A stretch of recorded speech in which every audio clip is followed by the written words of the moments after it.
तुमने sign board देखा क्या? हाँ बताया था मैंने तुम्हें, देख लिया मैंने।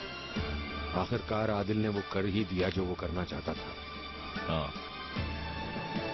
तो तुमने क्या फैसला किया? मालूम नहीं, मैं बीनू से मशवरा किए बगैर कोई फैसला करना नहीं चाहता हूँ।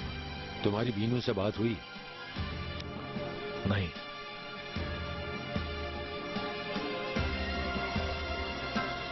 ठीक है, अब मैं चलता हूँ, बाद में मिलते हैं।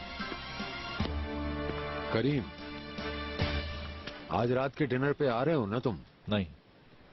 क्यों पूछ रहे हो तुम? मैं जाऊंगा वहां। जानता हूं मैं। क्या तुम इस वजह से नहीं आ रहे? चाहे कुछ भी हो जाए, तुम इस कंपनी के मैनेजिंग डायरेक्टर हो, तुम्हारा होना जरूरी है।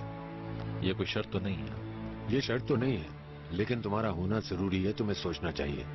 हमारे दरमियान कुछ भी चल रहा हो ये अलग बात है, लेकिन दुनिया को नहीं पता चलना चाहिए, इससे कंपनी की साख मुतासिर हो सकती है।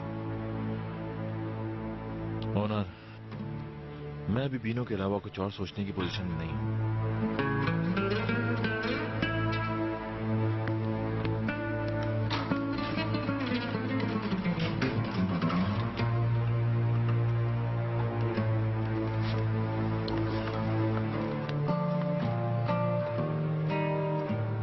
हेलो महक, बीनू की कोई खबर मिली क्या? अच्छा ठीक है, खुदा हाफिज।